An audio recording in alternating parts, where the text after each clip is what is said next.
notre spécialiste police-justice est avec nous. C'est important, Noémie. J'ai rappelé le contexte en disant quand même, il s'est attaqué, c'était une voiture de police, il y avait des fonctionnaires, nous ne sommes pas loin d'un commissariat. Donc ça plante quand même un contexte où cet individu, cet assaillant, savait parfaitement où il allait ou vers qui il allait, évidemment. Oui, la voiture, elle était garée devant le commissariat. À l'intérieur, il y avait 4 policiers, un équipage police-secours qui s'apprêtait à partir, qui prenait son service. Il était aux alentours de 6h30 ce matin. L'homme, c'est ce qu'a indiqué le ministre de l'Intérieur tout à l'heure, l'homme s'est approché de la voiture et a fait mine de vouloir demander un renseignement. Et quand le policier, le conducteur a ouvert sa portière, c'est là que l'assaillant a porté plusieurs coups de couteau au niveau du ventre, ce qui a fait craindre pendant longtemps des blessures graves pour ce policier. On se souvient que le ministre de l'Intérieur a tweeté ce matin qu'un policier avait été blessé. En fait, grâce à son gilet pare-balles, il a été protégé. Il n'a pas été blessé, mais il est très choqué. C'est ce qu'a indiqué le ministre.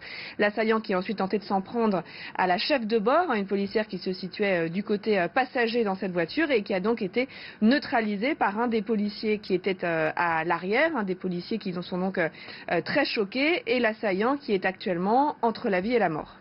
Noémie, il y a aussi le profil de l'assaillant. Le ministre de l'Intérieur, Gérald Darmanin, qui s'est immédiatement rendu sur place, a donné quelques indications, et les plus importantes.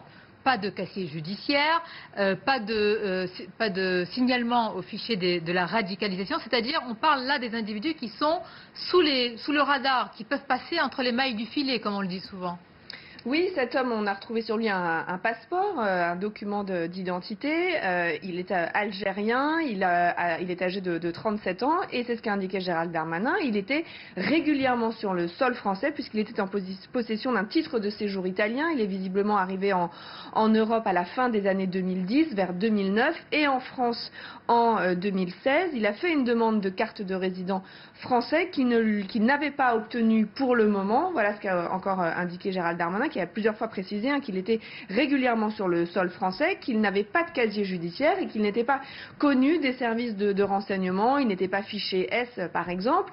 Alors évidemment la question qui se pose maintenant c'est celle de sa motivation. On sait qu'il a tenu des propos religieux en lien avec l'islam au moment où il a attaqué le policier, il a dit qu'il agissait au nom du prophète. Le parquet national antiterroriste est en train d'observer la situation, c'est-à-dire qu'il regarde tous les éléments qui sont à sa disposition, le profil bien sûr de cet homme, s'il y a des éléments sur une radicalisation, sur une préparation de ce passage à l'acte, et on saura dans la journée si le parquet antiterroriste se saisit de l'affaire. Ça n'est pas le cas pour le moment, et c'est la PJ, la police judiciaire de Nice, qui est pour le moment chargée de l'enquête.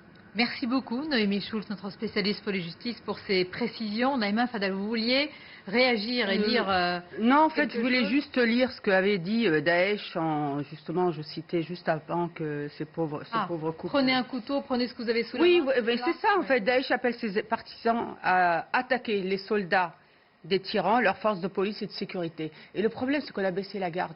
Parce qu'on a continué, comme disait tout à l'heure Lydia, à avoir quand même des attaques, mais je trouve qu'on n'a pas pris la mesure de cette menace. Et on n'a pas... Pourquoi en fait, je trouve, moi, qu'on a un problème de tabou dans ce pays. C'est-à-dire que quand, par exemple, moi j'y ai travaillé, que j'étais délégué du préfet, quand on demande à la population d'être en alerte et de signaler en fait autour d'elle tous les cas de radicalisation, de signaux faibles, etc.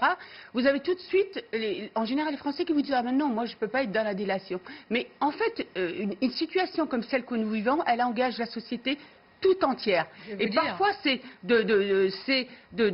comment dirais-je, que la population dans sa globalité et les sociétés qui ont réussi ça, et notamment dans les pays, je ne vais pas citer, mais il y a un pays du Maghreb qui a réussi, c'est parce qu'à un moment, le renseignement était à le Maroc. Le Maroc. Oui. Le Maroc, le renseignement, il est à tout niveau. Et regardez, parce que ils ont pu quand même, comment dirais-je, combattre ce terrorisme.